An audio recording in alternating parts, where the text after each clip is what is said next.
Hello students, तो आज हम स्टार्ट करने जा रहे हैं अपना इकोनॉमिक्स का first chapter, that is economics and economy.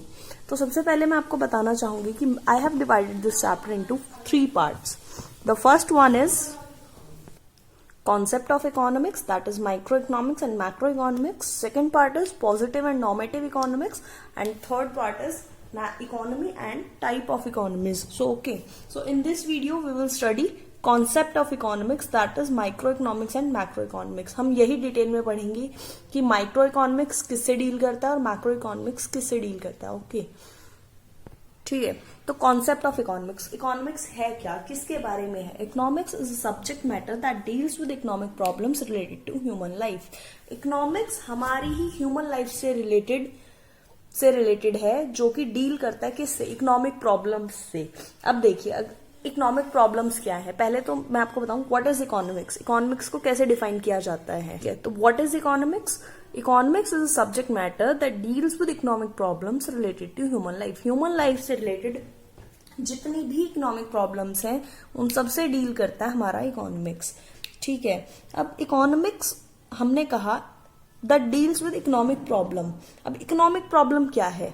Economic problem, what is economic problem? Economic problem is a problem of choice. Economic problem is a problem of choice, choice करने की प्रॉब्लम है। अब it arises because of 2 reasons, 2 कारणों की वजह से problem of choice होती है। अब वो आप बताइए क्या? हमें कोई भी चीज चूज करने में दिक्कत क्यों होती है? अब हम मार्केट में जाते हैं कुछ शॉपिंग करने, तो हमें एक ड्रेस चूज करने में दिक्कत होती है। वाई? बिकॉज वी हैव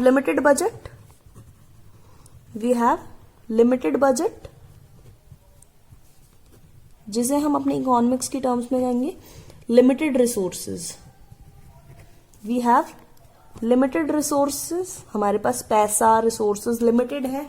अब मेरे पास 1000 रुपए, उन 1000 रुपयों से मैं एक सूट खरीद सकती हूँ, जींस टॉप खरीद सकती हूँ, ठीक है। तो बहुत सारे ऑप्शंस हैं, लेकिन पैसा लिमिटेड है भाई, 1000 रुपीज ही है। अब या मैं सूट ले लूं या मैं जींस टॉप ले लूं।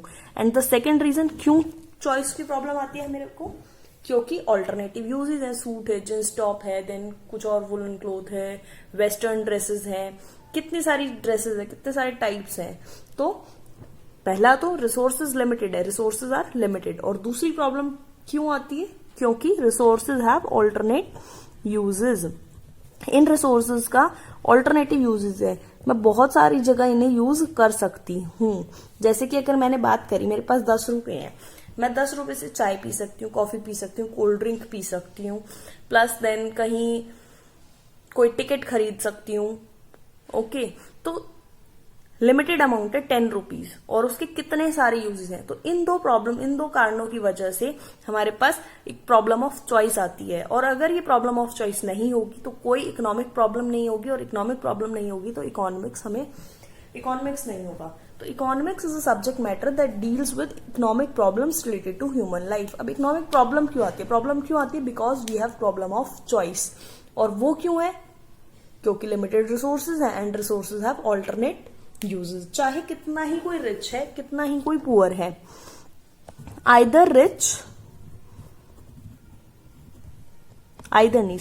बोथ रिच एंड पुअर, अमीर और गरीब दोनों ही both faces economic problem, that is problem of choice. Both rich and poor faces economic problems, that is problem of choice. कितना ही अमीर है, कितना ही गरीब है, प्रॉब्लम ऑफ चॉइस हर कोई फेस करता है, क्योंकि लिमिटेड रिसोर्सेज है। बिकॉज अमीर कितना ही अमीर हो जाए, उसकी जो वांट्स है वो कभी सेटिस्फाई नहीं होती, क्योंकि पैसा लिमिटेड है और उसकी चाहते जो है, जो वो चाहता है पाना, वो अनलिमिटेड है, ठीक है। सो इसी वजह से इकोनॉमिक प्रॉब्लम होती है, और इकोनॉमिक प्रॉब्लम की वजह से हम इकोनॉमिक्स पढ़ते हैं। तो चाहे रिच हो या पुअर हो, एज कंज्यूमर और प्रोड्यूसर, कंज्यूमर की बात करें हम या प्रोड्यूसर की, दोनों ही या बोथ, दोनों ही प्रॉब्लम ऑफ चॉइस फेस करते हैं। एज अ कंज्यूमर क्या प्रॉब्लम आएगी?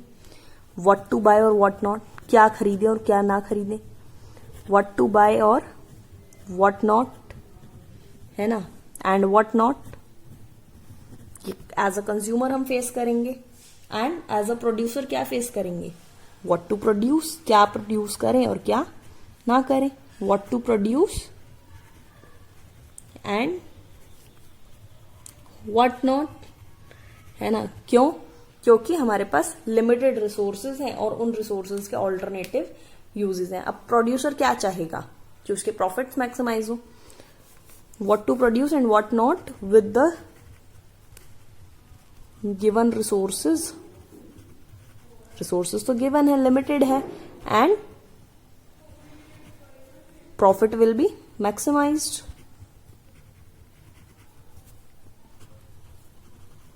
और इसी तरह कंज्यूमर क्या चाहेगा कि विद द गिवन रिसोर्सेज उसकी क्या मैक्सिमाइज हो, सेटिस्फैक्शन। Satisfaction is maximised. अब एक इकोनॉमी में कंज्यूमर होता है, प्रोड्यूसर होता है, और कौन होता है? गवर्नमेंट होती है ना। Third is government. गवर्नमेंट भी प्रॉब्लम ऑफ चॉइस फेस करती है। अब गवर्नमेंट भी प्रॉब्लम ऑफ चॉइस फेस करती है, ठीक है। अब वो क्या प्रॉब्लम फेस करती है? That is how to spend public revenue, how to use public revenue, how to use public revenue की कंस्ट्रक्शन ऑफ रोड करे, डैम्स करे, ब्रिजेस करे, मिड डे मील्स में खर्चा करे, कहाँ खर्च करे अपने पैसे को, सो दैट क्या मैक्सिमाइज होना चाहिए? To maximise social welfare. Government हमेशा वेलफेयर मैक्सिमाइज करने की चाहती है, तो गवर्नमेंट भी प्रॉब्लम ऑफ चॉइस फेस करती है कि कैसे अपने फंड्स को वो यूज करे ताकि सोशल वेलफेयर मैक्सिमाइज हो सके। ओके, तो हमने देखा चाहे कंज्यूमर है, चाहे प्रोड्यूसर है, चाहे गवर्नमेंट है, सभी लोग प्रॉब्लम ऑफ चॉइस फेस करते हैं, ठीक है। And when the problems of choice are studied and addressed at the level of individuals, जब हम इंडिविजुअल लेवल की बात करते हैं तो हम बात कर रहे हैं माइक्रो इकोनॉमिक्स की। Then we are dealing with micro economics, we are studying micro economics. And when the problems of choice are studied and addressed at the level of the country, और जब कंट्री के level की हम बात करते हैं as a whole, पूरी country के बारे में, तो हम पढ़ रहे हैं macro economics. We are talking about macro economics. तो अब हम डिटेल में पढ़ेंगे what is micro economics and what is macro economics. देखिए, माइक्रो इकोनॉमिक्स में माइक्रो क्या होता है? Micro means small. तो वहीं से हमें पता चलता है कि जब हम at a lower level, at a small economic units की बात कर रहे हैं तो हम माइक्रो इकोनॉमिक्स के साथ डील कर रहे हैं। तो what is micro economics? So, microeconomics deals with economic issues related to small economic unit. अब small economic unit की जब हम बात करें तो वो कोई भी हो सकता है, एक इंडिविजुअल कंज्यूमर हो सकता है, प्रोड्यूसर हो सकता है, कोई फर्म हो सकती है, इंडस्ट्री हो सकती है, और कोई मार्केट हो सकती है। तो माइक्रो इकोनॉमिक्स में हम बात करते हैं स्मॉल इकोनॉमिक यूनिट्स की, उनके इकोनॉमिक इश्यूज से हम रिलेटेड बात करते हैं। तो अब मैंने कहा एज अ कंज्यूमर, ठीक है, कंज्यूमर एक इंपॉर्टेंट इकोनॉमिक यूनिट है। कंज्यूमर क्या करता है? कंज्यूमर क्या करेगा? अपने रिसोर्सेज को मैनेज करेगा। अब उसके रिसोर्सेज क्या है? उसकी इनकम। वो उस इनकम में ये डिसाइड करेगा कि उसे क्या खरीदना है जिससे कि उसकी सेटिस्फेक्शन मैक्सिमाइज हो। आफ्टर ऑल यही वो चाहेगा कि उसको ज्यादा से ज्यादा संतुष्टि हो कि हाँ, जो उसके पास है वो मोर देन इनफ है या वो इनफ है। तो कंज्यूमर की जब हम बात करते हैं तो हम स्टडी करते हैं theory of demand, theory of demand और थ्योरी ऑफ कंज्यूमर बिहेवियर जिसे हम कहेंगे, ठीक है। और अब नेक्स्ट हमारा क्या है? प्रोड्यूसर है हमारी next unit of consumer behaviour. और next economic unit is producer. अब प्रोड्यूसर भी एक इंपॉर्टेंट यूनिट है। क्यों? अब वो क्या करेगा? वो भी अपने रिसोर्सेज को मैनेज करेगा। अब प्रोड्यूसर क्या करेगा? वो ये चूज करेगा कि उसे कौन सी कमोडिटी प्रोड्यूस करनी चाहिए जिससे क्या हो, उसके प्रॉफिट्स मैक्सिमाइज हो, और कौन सी टेक्नोलॉजी का यूज करके उसे प्रोड्यूस करना चाहिए जिससे कि उसकी कॉस्ट मिनिमाइज हो, क्योंकि जब कॉस्ट मिनिमाइज होगी तभी उसके प्रॉफिट मैक्सिमम होंगे, है ना। तो ये वो चीजें डिसाइड करेगा प्रोड्यूसर अपनी सेटिस्फेक्शन बढ़ाने के लिए। तो जब हम प्रोड्यूसर बिहेवियर को स्टडी करते हैं तो हम पढ़ते हैं थ्योरी ऑफ सप्लाई। ओके, जब हम कंज्यूमर की बात करते हैं then we will study theory of demand, then we study theory of demand, और जब प्रोड्यूसर की बात करते हैं then we study theory of supply. अब जब हमने थ्योरी ऑफ डिमांड पढ़ ली, थ्योरी ऑफ सप्लाई पढ़ ली, theory of demand, theory of supply पढ़ ली, तो हम मार्केट को इग्नोर नहीं कर सकते, क्योंकि मार्केट क्या है, डिमांड और सप्लाई का ही इंटरेक्शन है। तो नेक्स्ट इकोनॉमिक जो कंपोनेंट है दैट इज प्राइस थ्योरीज, जो कहां से आया, थ्योरी ऑफ डिमांड और थ्योरी ऑफ सप्लाई के कॉम्बिनेशन से, क्योंकि मार्केट क्या है, market is a combination of demand and supply, जहां पर इंटरैक्ट करते हैं demand and supply forces. So we will study price theories.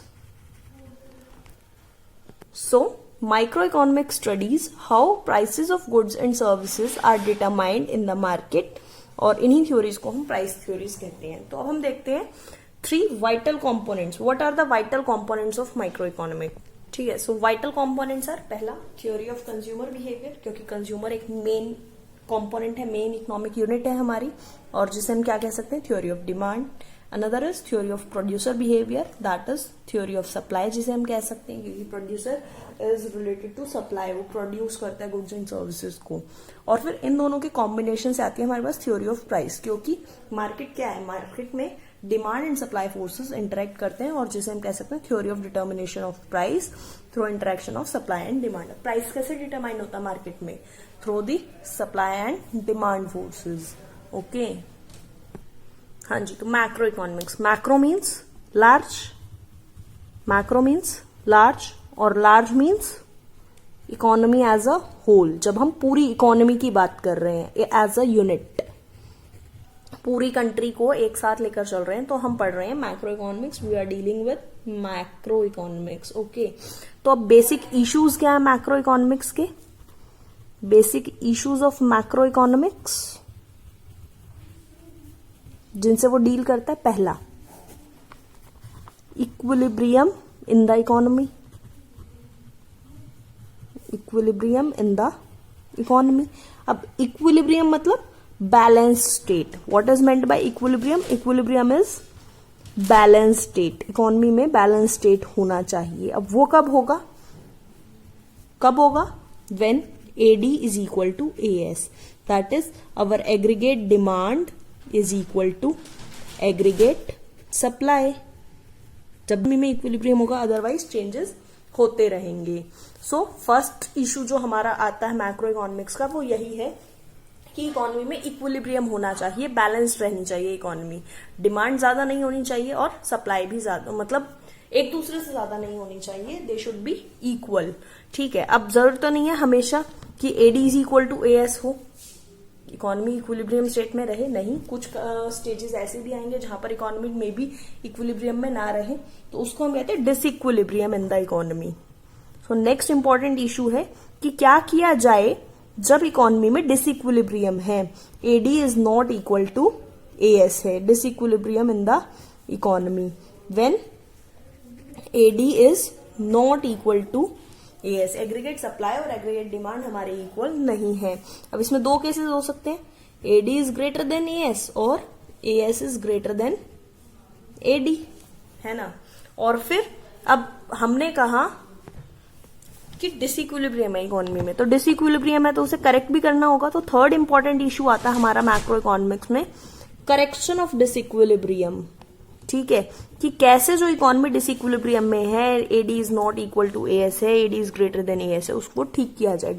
Correction of disequilibrium along with fuller utilisation. इक्विलिब्रियम तो ठीक होना, डिसइक्विलिब्रियम तो ठीक होना ही चाहिए, बट साथ में क्या होना चाहिए?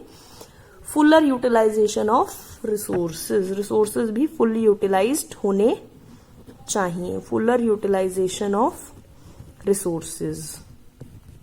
ओके, सो इकोनॉमिस्ट ने कुछ थ्योरीज बनाई है जो कि स्टडी करती हैं इश्यूज को। Economists have formulated some theories, economists have formulated different theories. ठीक है, अब वो थ्योरीज क्या है? पहली है theory related to equilibrium, theory related to equilibrium in the economy, कि इकोनॉमी में इक्विलिब्रियम रहना चाहिए। अब वो जो थ्योरी है उसको हम कहते हैं theory of income and employment. This is known as theory of income and employment. Okay, और ये क्या स्टडी करती है? It studies how AD is how equilibrium is struck in the economy, that is when AD is equal to AS. तो जब हम ये पढ़ते हैं तो we are studying theory of income and employment. अब देखिए मैं आपको थोड़ा सा डीप में लेकर जाऊंगी ताकि आपको समझ आए कि अभी हम एडीएस की बात कर रहे थे, तो यहां पर इनकम और एम्प्लॉयमेंट कहां से आ गई। एग्रीगेट डिमांड से हमें पता चलेगा कि ओवरऑल इकोनॉमी में कितनी डिमांड है। अब डिमांड है तो यानी कि इनकम भी है, अब जिनसे हम खरीद रहे हैं उन्हें हम पैसे दे रहे हैं, तो ओवरऑल इनकम का लेवल हमें पता चलेगा। और दूसरी तरफ एएस एग्रीगेट सप्लाई, सप्लाई से हमें ये पता चल रहा है इकोनॉमी में कितने गुड्स की डिमांड हो रही है। अब उस डिमांड को पूरा करने के लिए हमें वर्कर्स चाहिए, तो हमें एम्प्लॉयमेंट लेवल का पता चलेगा कि इकोनॉमी में क्या एम्प्लॉयमेंट लेवल है। So theory related to equilibrium को popularly theory of income and employment भी कहा जाता है। क्यों कहा जाता है? क्योंकि एडी और एएस ही हमारे इनकम और एम्प्लॉयमेंट लेवल को डिसाइड करते हैं। Okay, so next theory is our theory related to disequilibrium in the economy. ठीक है, अब मैंने आपको पहले ही बताया था कि डिसइक्विलिब्रियम मतलब कि AD is not equal to AS. तो इसका क्या मतलब हुआ? दो केसेस हैं, AD is greater than AS और AS is greater than AD. किया तो एडी एग्रीगेट डिमांड ज्यादा है। अब जब डिमांड ज्यादा होगी तो क्या होगा? अब देखिए सप्लाई लिमिटेड है और डिमांड ज्यादा है तो क्या होगा? चीजें महंगी हो जाएंगी। तो जब AD is greater than AS होता है तो it leads to inflation, it leads to inflation और we can say inflationary gap, inflationary gap,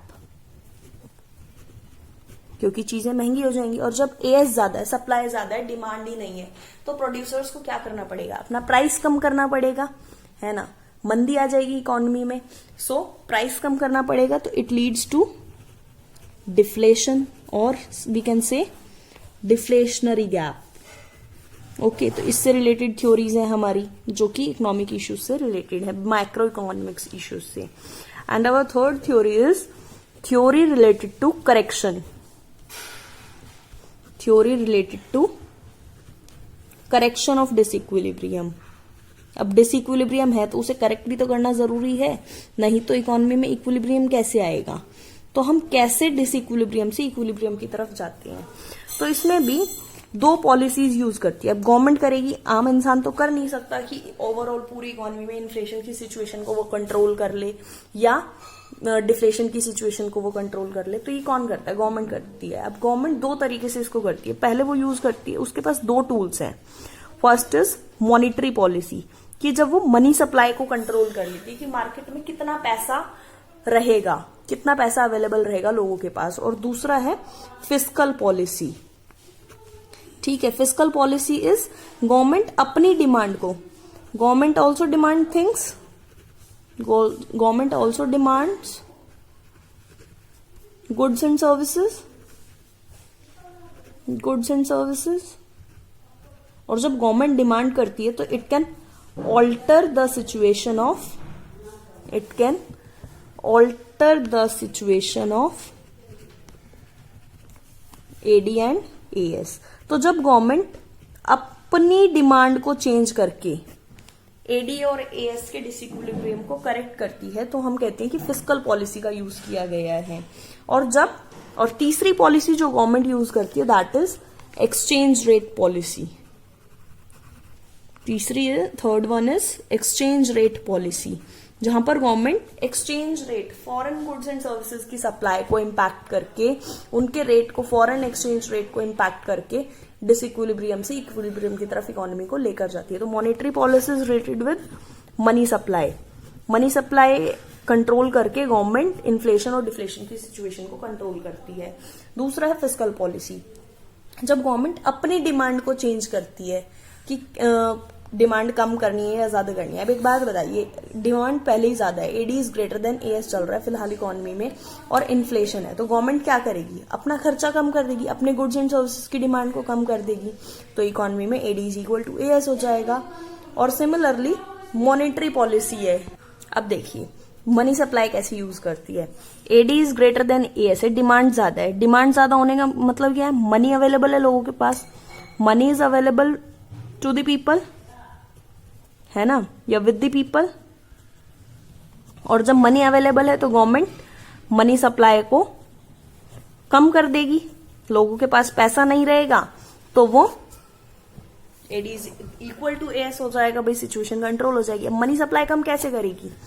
by using commercial bank, bye commercial banks को बाय ऑर्डरिंग कमर्शियल बैंक्स। जो हमारे banks हैं उनमें interest rate और बाकी सारी चीजों को कंट्रोल करके गवर्नमेंट मनी सप्लाई को कम या बढ़ा सकती है और एडी और एएस की सिचुएशन को, डिसइक्विलिब्रियम की सिचुएशन को कंट्रोल कर सकती है। तो दैट्स ऑल अबाउट।